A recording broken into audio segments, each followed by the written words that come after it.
Movies have an objective. They want to sell us a story. They want to sell us this dream, like the example with the teenage love thing, but also with friendships.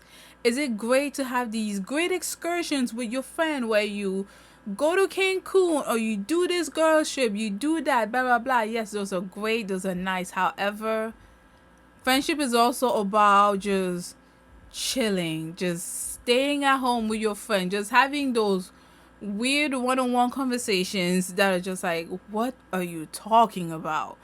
All of those encompass friendships. Obviously, those more mellow, toned down aspects are not going to be put in a movie because it's not really action oriented. And again, movies are packaged in a way that it is a dream. But the thing is that some of us can kind of think that the way something pans out in a movie is the way they're supposed to pan out in real life, whereas it's not. Hello and welcome to Kitchen Table Advice. My name is Paola and I am the host of this podcast. This podcast is a safe place where you can ask for any advice you want. It can be relationship advice, both platonic or romantic, career advice, or life advice. I wanted to create a safe place where you can ask for your advice without fear. My purpose here is to serve as a guide and give you a different perspective for you to eventually both find your purpose in life as well as your voice. As a reminder, every name will be anonymous and your identity will always be kept a secret. This is not professional advice and I am not a licensed therapist or psychologist. Just think of this as advice you would get from a close friend on the kitchen table. So, let's begin. Hello, my wonderful gems. How are you? I hope you're doing amazing. If you're a returning gem, welcome back. If you're new here, hello, how are you? Make sure you set out the vibe, and if you like what you're listening to, then please feel free to like and subscribe to the channel. So, before we begin, I do want to apologize for the noise in the background. My neighbors are making noise right now, and I can't do anything about it, but life goes on. So I'll try my best to reduce the noise during the editing process, but I can't promise you anything. So I do want to apologize for the noise, and as usual, we just jump into the first story of the episode. So the title of the first story is how do I make and maintain friendships? I'm 19, by the way. So hi, I'm a 19-year-old woman and I want to know how in the F do I maintain friendships?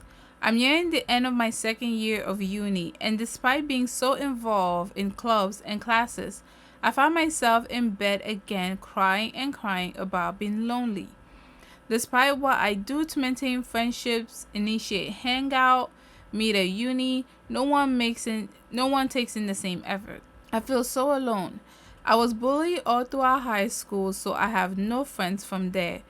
I had some, but I cut everyone out after my dad passed away at the end of high school.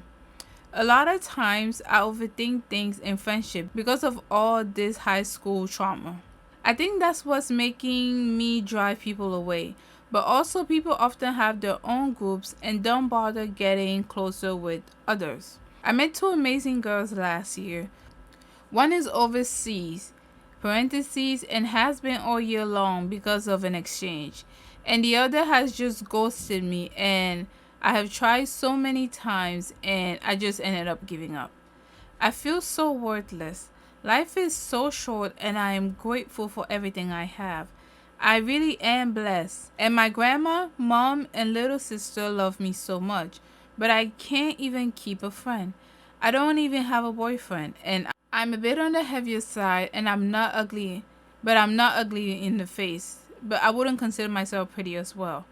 I've just accepted the fact that I'll never get the experience of teenage love because I have 6 months of being a teen left and I can't find anyone. I feel so alone and all I do is cry. Do you have any advice? So I want to start off by saying this. There are a lot of arbitrary timelines that we're supposed to quote unquote meet in society. But however, if you start listening to people online who have met those timelines, you realize they're not really what they're advertised to be. It is a dream at the end of the day. And unless you follow your own path at your own pace or your own time, I don't think you're ever going to get that dream. It may sound pessimistic, but I don't think these arbitrary timelines of having the group of friends and having the boyfriend and then going to college, getting the career, getting the partner, getting the kids is going to bring you fulfillment unless that is already something you want to do. However, I know this has been set up in a way to, I guess, make our society repopulate. I'm not really going to give my personal opinion too much on that, but basically, long story short, what I'm trying to tell you is you don't have to meet these arbitrary goals. Like, yes, there are a lot of movies about quote unquote teenage love, and it looks romantic and it looks fun and it looks, you don't have too many responsibilities and you can just focus on the fun aspect of relationships. However, teenage relationships are not what they're advertised to be in movies. They're just not. Not always. Can you have that relationship? Yes. However, you might also find yourself on the tail end of being in a just purely toxic relationship where someone keeps pressuring you into doing stuff you don't want to do.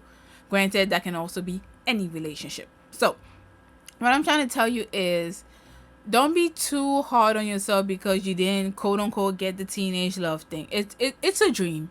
It's a dream. They show it to us in movies for us to just basically buy our movies. This is all consumerism. They're selling us a dream and we are eating it up as if it's something that we're supposed to go through in life, when it's just, if it happens, it happens. If it doesn't happen, it doesn't happen. This has nothing to do with you not being, I guess, able enough or functioning enough or enough. This has nothing to do with you being enough. It's just, it happens to some people, it doesn't happen to other people, and it just is. And I think having this mindset can also be helpful. But what you're asking is not really about the teenage love part, but really about the friendship part. I think you're kind of overcompensating. I feel as though people who try hard, whether this is platonic relationships or romantic relationships, they tend to turn people off. I can understand why you may feel like you have to initiate hangouts and meet up, and sometimes, but like sometimes you don't have to initiate anything. Sometimes people just want to relax and just stay at home. Maybe you can come visit them, oh, I'm thinking of you. Sometimes a phone call of just saying, you are on my mind, I'm thinking of you, how are you doing? Or maybe just hanging out in a quiet space is comfortable for some folks. I think, again, this is kind of why I was so focused on movies and media, because movies have an objective. They want to sell us a story. They want to sell us this dream, like the example with the teenage love thing, but also with friendships.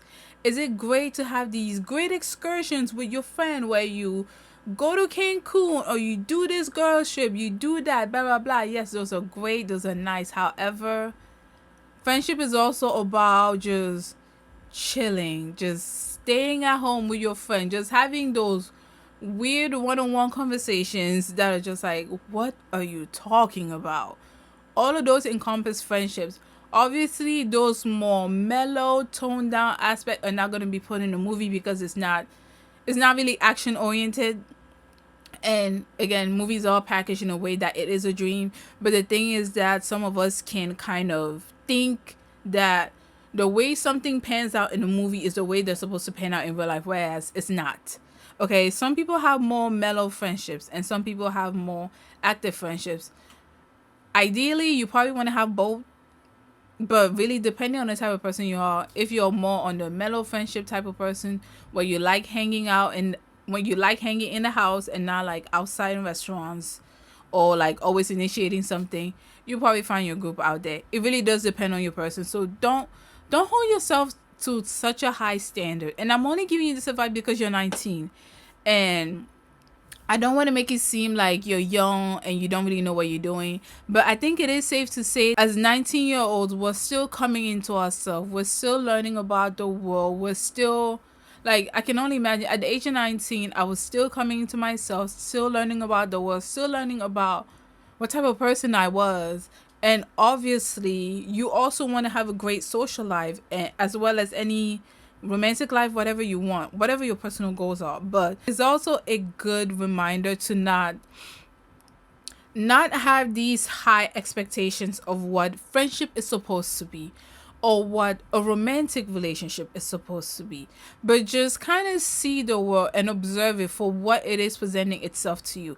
Now, this is not me, you have to agree with every single thing out there, but in this case, if your friend is a more laid back person and you're always initiating a hangout, it's just personally, I'm more of a laid back person. So if someone's always initiating a hangout, I would just excuse myself. So this is why I'm saying this, but if your friend is a more laid back person and you're always initiating hangout, they can kind of feel like you're imposing on them a little bit, and they'll kind of distance themselves for you. Knowing this, because like people just have different personalities, and you need to understand people just as their own individual self. Some friends are more laid back, some friends are more outgoing. It just depends. You find your tribe and you vibe with those people. That's all it is. You don't have to hold yourself to these ideals of what it is supposed to be. Like your friendship needs to be you go out on a girls trip even though you don't have money for a girls trip. Like don't do that to yourself. Can you save up and then eventually go out? Yes. Or maybe you want to go out on a girls trip, but you want to have a more chill experience, and other people just want to go to all the clubs and like go to all the touristy attractions. You really have to, what am I trying to say? Friendships is about finding your tribe and finding the people you vibe with. And if you don't vibe with some people, it's okay. Just keep searching and your people are going to be out there. A personal lesson I'm just going to tell you is, if you find yourself always overthinking, or like you have to kind of walk on eggshells when you're around people you call friends of loved ones, they're not the right people for you. I'm just going to tell you this straight up. If you are overthinking going to hanging out with someone, or you feel like you got to walk on eggshells when you're around this person, if you feel like you can't be yourself, and sometimes maybe you can, I mean, with some people, maybe it's not suggested you be 100% yourself, but if you feel like you can't even express 50% of who you are, that person is not your friend. They're not good for you. This is a good gauge for me to also see the people I should keep in my life and the people who I don't. And lastly, listen to your intuition. If you get a bad vibe from a person, even though everybody around you is telling you they're great, the blah blah blah blah blah blah, just listen to that, because again, your intuition picks up on subtle cues that your conscious mind is not able to pick up. My first advice is you might need to deal with your high school trauma, so try to see if there's any counseling in your university or in your area, or if you're an adult and you're out of school, try to see if you can get into therapy to kind of unpack that. But as much as friendships and romantic relationships require some sort of initiative, it also, you should never be the one who's always initiating. You shouldn't be the one who's always being intentional with meeting up with people. That's so draining. So I do tell you guys, when you want to be in a relationship with someone, whether it's platonic or romantic, you gotta be intentional. You gotta be intentional with your feelings. You gotta be intentional as to why you want to be in this relationship with them. It might just be because they're really cool, or you like their sense of style, or whatever it is. Or if it's on a more romantic area, then just say you have feelings for them. However, you need to be intentional, but you should not always be the one initiating. That is super draining. If you find yourself always initiating, always chasing, always doing this, I tell you, relationships are give and take. This is in both platonic and romantic relationships. They're give and take. Sometimes you're going to have highs where you go on trips, you do all these wonderful excursions.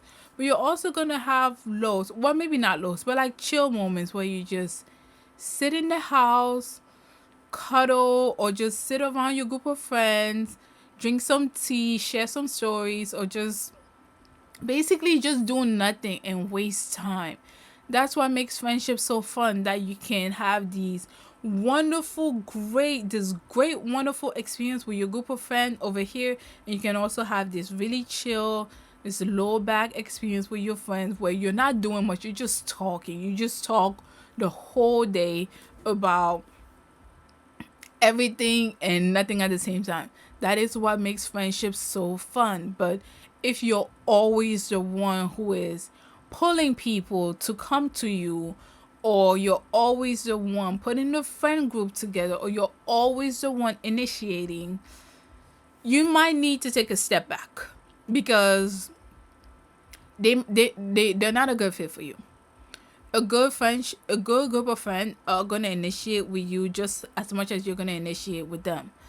And sometimes you might not talk every day, but when you do get together, you might still have that sense of camaraderie where you feel like you can be yourself. But basically, in a friendship, just like in a romantic relationship, you should not always be the initiator. You can sometimes take a step back. And if your friends are not reaching out, and sometimes they don't have to reach out, okay? Sometimes people just like the quiet space for like a day or two, and then they reach out on the third day. So don't be so quick. If your friend don't call you the next day, you don't reach out, oh, immediately cancel her out. No. Some people need to recharge and then be like, hey, how's Stephanie going? Or how's Stacy? It's just I feel like if we went into a relationship with just an open mind and not these ideals, and I understand where your ideals come from. Comes from media, comes from movies about how, oh, great friendships or great romantic relationships. So I understand where they stem from, and I'm never gonna judge you for you having these ideals, because these are societal wide, and it just is what it is. But if we're more open and just look at a person in front of us for who they are, first we won't be making these rash assumptions about who they are, because sometimes people may seem like they're party people, but they're just really compensating for being an extrovert. It depends. People are so nuanced and so complicated. Maybe this is why I like hanging out with some people. But I think we need to give a bit more grace, especially when you're such a young person. You're still figuring out stuff on your own, and your friend group and your friends who are around the same age as you are also trying to figure out stuff on their own.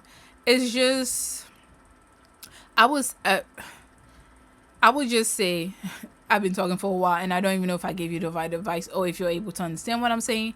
But basically, what I'm trying to say is just take your time and try to observe people as best as you can. Don't try to project too much on them.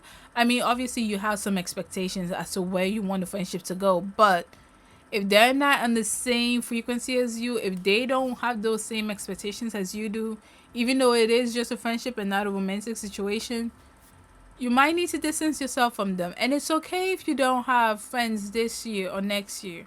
As long as every day or every week or every month, whatever your pace is, you try your best to put yourself out there to mingle. Eventually, you're going to find your tribe. It's a game of numbers. The more you go outside, the more you talk to people, the more you have conversations, real life conversations. It can be very difficult on this internet space where nobody wants to talk anymore, especially when they're outside. It's just like everybody's on their phone. I get it. But the more you go outside, the more you try to, just have conversation with people. And also having a set of hobbies does help. So you can also go try and do those hobbies outside, wherever they may be. Whatever your hobbies are, just try to do it with a group of people, or try to join a meetup group of people who have the same hobbies as you, and try to go do it. That's also a nice way to meet like-minded people who may not necessarily think like you.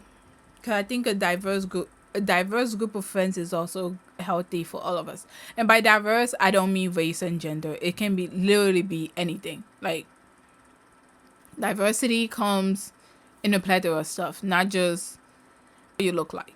Okay, diversity, you can have a diverse set of ideas or a diverse set of different stuff. It really just depends. But yeah, um yeah, I hope that was able to help, and I'm sorry for rambling, but it's just like, don't beat yourself up too much. And I know I'm aware of society's arbitrary timeline, but again, just try your best, try to put yourself out there, and eventually you will find your tribe. So just don't give up. Don't give up. And it's not always your fault. Sometimes people just don't match, and they don't know how to tell you directly, I'm not really a good vibe with you. I mean, you may be a good person, but I just don't feel like our personality match. Some people don't know how to say that. When you reject some people, they feel like it's something that is wrong with them, their self-worth, or who they are as a person, when it might just be, I don't think our personality are a good fit. But anyways, All right, so thank you so much for listening to this episode. Please let me know what you thought in the comment section below. And we now get our stories on our new website, which is kitchentableadvice.com. That is where we get some of our stories as well as business inquiries. So if you've enjoyed this episode or you like listening to us, then feel free to contact us. Then feel free to let your comments in the comment section below, or you can just contact us on our website. We also have a variety of different stuff on our website, such as poetry and art, and our blogs where we just talk and ramble about anything. So we welcome you to visit our website. And again, thank you for spending your day with us, and we see you next week. Bye.